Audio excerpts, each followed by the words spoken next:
everyone. It's Sunday, March 22nd, and I'm eating some lentils with some sliced red pepper and avocado and whatever I have in my fridge, actually. And I just came back from a really tiny surf session. Finally, I got in the water. This explains my face covered in white crap and my wet hair. So today I want to talk about a therapeutic solution that's come into the foreground of this outbreak as a virological cure.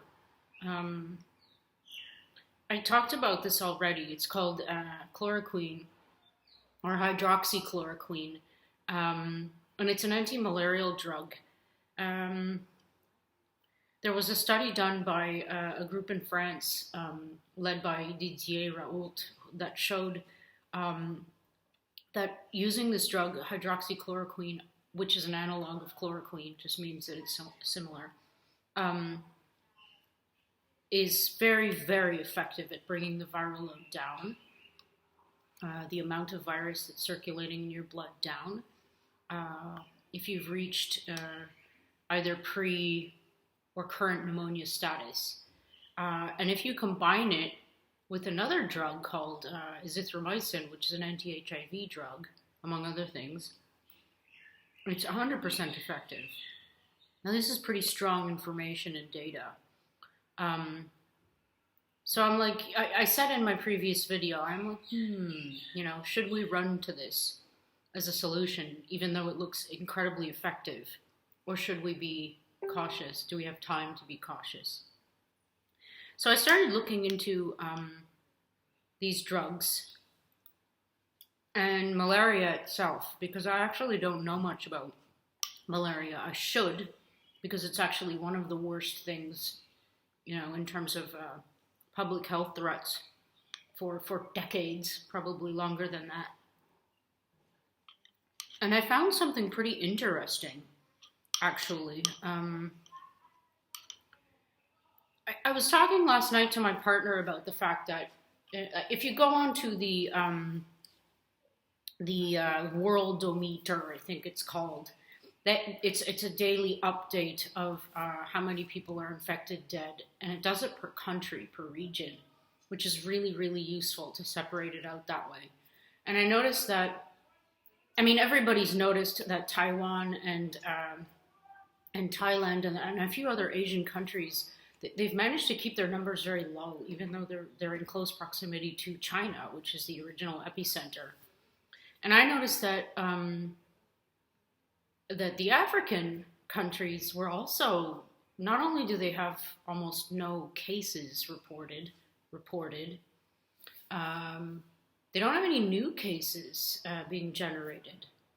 So they seem to be on a different trajectory as the rest of us. Now, this could just be about reporting. This could be about infrastructure of data collection not being there. That's the most likely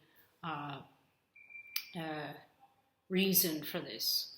However, I started thinking about this malaria thing.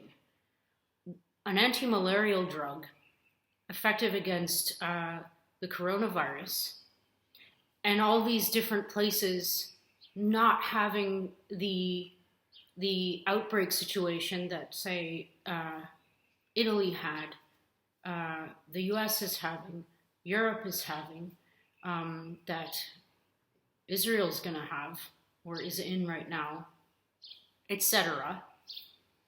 And I thought, what if the reason why the counts are low in these countries is if they have low levels of chloroquine in their circulation? I don't know how chloroquine is administered in malaria, like high-risk countries, or where malaria is running rampant. A very interesting place to look at, that I'm going to look at, is Sri Lanka, because they don't have malaria anymore due to it's like they just eradicated it. It's phenomenal. So I have to look into that because they're going to be a very good case to study in reference to this idea. I don't know if people take it regularly in order not to get malaria. I don't know if it's in the water supply. I don't know if it's, if it's comes out in feces and then it makes its way into the soil and then it makes its way back into the water supply. I mean, this is how, drugs stay around. So I don't know if the ins and outs of chloroquine yet, but it's possible that malaria infested places that are also associated with chloroquine already aren't getting burdened by this virus and following this path that a lot of us are on, this pandemic path, because they already have treatment going on, like low levels. This is speculation. But in my opinion, it's exactly what's going on. Now, it begs the question, okay, why is that useful information? Well, first of all, it's good news for these places. It also kind of gives, it gives a little more of a push toward the side that this is, it's a good idea to bring this in as a therapeutic measure. Having said that, I'm going to reiterate what I said in my other video. The side effects of chloroquine and hydroxychloroquine are massive. And I was reading about, there's a study done on these 3 anti-malarial drugs. There's quinine, there's chloroquine, and there's Malaria. And so the generic name is Lariam, mefloquine. Now, what was I saying? These drugs, they all act against a part of the reproductive cycle of the pathogens that cause malaria. And from what I understand, malaria just makes your red blood cells explode. So since we need those cells, you can imagine how serious it is. So these drugs disrupt the life cycle. And it's a very complex life cycle that involves a vector, mosquitoes. But we won't get into that. The point I want to make is that the side effects are very,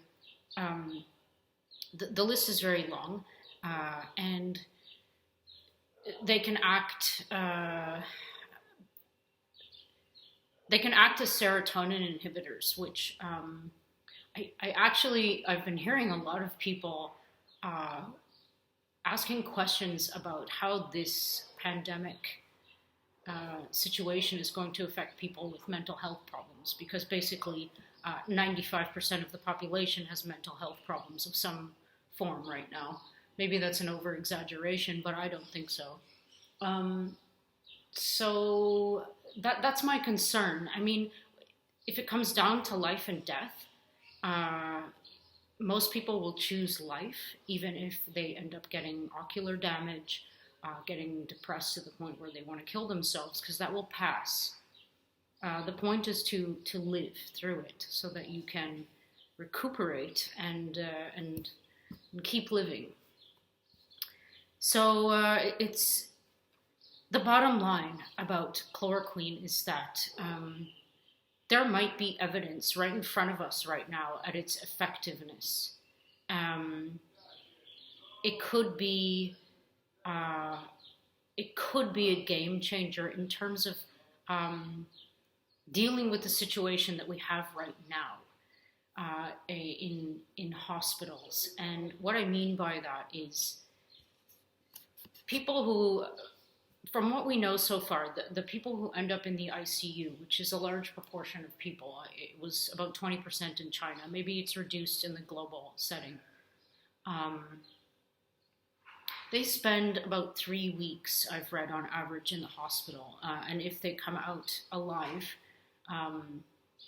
that's 3 weeks of resources. That's 3 weeks of patient care. That's 3 weeks of you can imagine they're taking a bed that they need.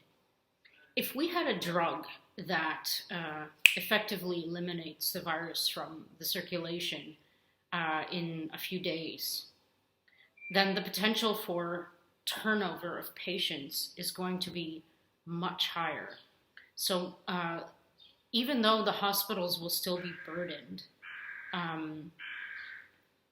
it'll be timed better. And in a crisis like this, timing is everything.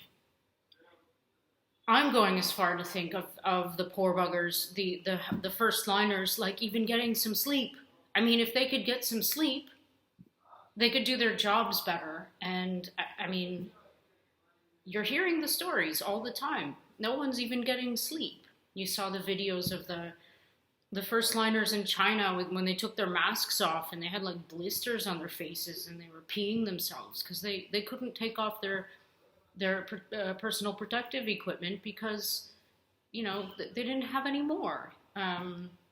This is the issue now. And maybe this needs to be stressed. There's no way to stop what's going to happen now. The people who are infected, like the seed populations, that's done. You know, and because we're pretty sure that you can be asymptomatic for a long time and still pass this virus on. I mean, yeah, there's not much we can do from that front for now. So I think this drug, I am not a drug promoter, by the way. I'm the opposite of that. So for me to say this is like kind of a big deal because this is a big deal. And it's like, if we make it out of this is going down in the history books. I think everybody knows that by now. And anything we can do to stop this, there's no better way to put it. Anything that we can do at any step in this process that we can stop or that we can slow down is going to help the outcome. So I implore anyone who's watching this who is from an African country, who has knowledge on you know, how malaria is dealt with at the population level in any country that has malaria. I would love to hear from you because I don't know. I'm going to go into the statistical database for each country, and I'm going to try and find what I can. Usually this is open for everybody to read, but sometimes not. I would love feedback because, yeah, I'm not a pharmacist. I'm not a drug developer. I don't study malaria. There are so many unknowns for me on this subject, but I think it's a fascinating thing, this connection, which may or may not be a coincidence. I don't believe in coincidences, so I would love your feedback. And above all things, let's talk about usefulness to close this video up, because now we're getting down to brass tacks now. If you're in a situation where your loved one, your mom or your dad, is in what I'm calling phase 2, which is like you're starting to kind of have shallow breathing trouble, fever, and you suspect that the infection and bad prognosis with this virus, based on being immunocompromised, being older, whatever. You need to get tested. That's number one. And I will add that we have antibody tests now. Apparently it's rapid. It's 15 minutes. And I don't know if they've been distributed globally, but they will be very soon. Still, you get a nasopharyngeal swab. They look for the viral DNA. And if you come up positive and you're in one of these so-called riskier groups, your doctor says, we have this drug called chloroquine, and it's been doing this. Do you want to use it? I think it would be a good idea to say yes. That's the bottom line. But again, I'm going to reiterate again what I said in my previous video. This is going to be a decision that has to be made between the patient, if they're able to, the family, if they're not, and the healthcare professionals. But I'm saying that while thinking about normal circumstances. So sometimes, not sometimes. Now I don't know if we have the luxury of time in the setting. From the videos I've seen coming out of Italy, yeah, anything that will, that has the words cure coronavirus, people are going to be like, oh, yes, please. It's up to you, but I wanted to share this with everyone. And I'm probably going to do a little bit of follow-up on this video because I feel like I know nothing about most of what I've talked about today. And I want to, because there could be a real answer in this situation. So until the next time, and I'm sorry, kids, I'm even a little like today. I'm gonna try and be more funny and fun soon. It's like, video energy level, and I peaked at like 3 or something, and now I'm like, ugh. So I'm like here now, and the trough is here. So maybe I won't make a video then, and then I'll start to go back up. It's like a sine wave. Anyway, take care and do some reading about chloroquine. Do some reading about malaria. Do some reading about what's going on in the other countries. And if you are someone, please get in touch with me and let me know your on the ground knowledge, because that's the most valuable knowledge of all, from the people on the ground. Okay,